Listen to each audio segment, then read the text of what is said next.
J'ai commencé mon service civique sur des missions plutôt du quotidien, accompagner les jeunes, être présente pour les devoirs, faire les repas le soir. Oui, à la base, j'ai en études de psychologie, mais je me suis dit je veux faire autre chose, je savais pas quoi. Et du coup, j'ai pris une année sabbatique, on m'a parlé du service civique et j'ai regardé et en fait, j'ai trouvé une offre pour l'Envol. Et je me suis dit que c'était un signe, l'occasion, et que c'était un nouveau public à découvrir. Et du coup, j'ai postulé ici et j'ai été prise. J'ai trouvé un peu mon bonheur ici. En fait, le service civique, c'est le dispositif qui va incarner la politique publique d'engagement des jeunes. C'est un engagement sur plusieurs mois, 6 ou 12 mois. Un engagement indemnisé qui permet aux jeunes d'acquérir de l'expérience, de découvrir des métiers, de découvrir du public, de découvrir un domaine professionnel, d'avoir une expérience de citoyenneté. Nous, ça nous a apporté vraiment de l'ouverture, des nouvelles idées, de la fraîcheur, de la spontanéité, enfin, ce que représente aussi la jeunesse. Mais Wesley, t'as 2 mains gauches, c'est pas possible. Tu ferais mieux de jouer avec tes pieds, tu fais pareil. Hein. Tes mains, elles sont comme ça, Wesley. Hein.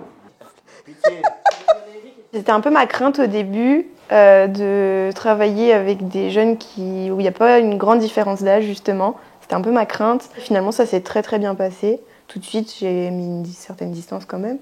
Mais je pense que c'est un atout aussi. Parce qu'on est un peu la même génération, donc on a les mêmes centres d'intérêt, on connaît un peu les mêmes choses. Donc c'est plus simple par moment pour échanger. Je m'exprime juste. Je m'exprime juste pas bien à l'oral. Quand on a des accompagnateurs qui sont jeunes, ça donne plus de confiance. Et surtout, ça donne plus d'accès, tu vois. Tu te libères plutôt. Plus facilement. Le projet, c'est des frites.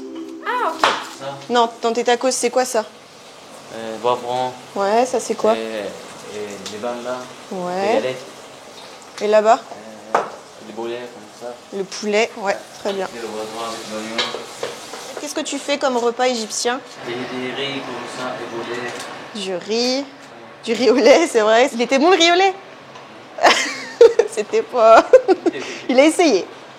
Mais c'était pas fameux. La cuisine, c'était vraiment un moment important d'échange, de rencontre avec les jeunes. Que tous les jours, il y a un jeune différent sur le service qui prépare un repas. Au fur et à mesure, je me suis dit c'est important de faire des fiches pour que quand même ils aient quelque chose qui reste. Je crée des fiches avec seulement des photos.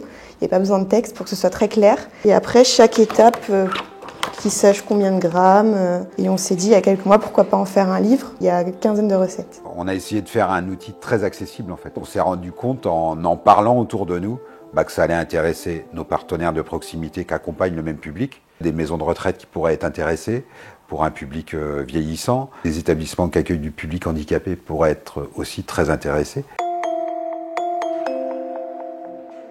Qu'un jeune entre 18 et 25 ans puisse venir rejoindre une équipe de professionnels aguerris ou en construction et être en proximité, on va dire aussi sociale, d'âge, de sensibilité musicale, culinaire, des problèmes qu'un adolescent rencontre ou un jeune adulte, ça nous paraissait intéressant qu'il y ait ce partage en fait. Certains de nos salariés sont des anciens volontaires et on a des gens qui viennent de signer des CDI par exemple. Je trouve que c'est une belle opportunité pour les associations comme nous d'aussi permettre des transmissions générationnelles en fait. J'ai du mal à dire que je suis éducatrice parce que j'ai pas... Mais oui. Tu es éducatrice? Oui, je suis éducatrice. Moi, je suis éducatrice. Wesley, quand il m'a parlé de ça, elle m'a dit elle a fait ses preuves. C'est trop mignon.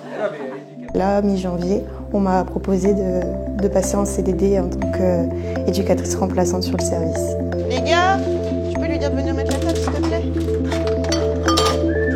On est 10, Bakary. Mais attends, il manque une... Non. Attends. Bon appétit. Ah Wesley, t'as mis le petit ensemble et tout. Oh, il est mignon. Attention les gars. Moi, ça lui mange t-shirt. Qu'est-ce que t'as dit que j'avais fait mes preuves? Ah. J'ai fait mes preuves apparemment. Que j'avais prouvé que je méritais de travailler ici. Ouais.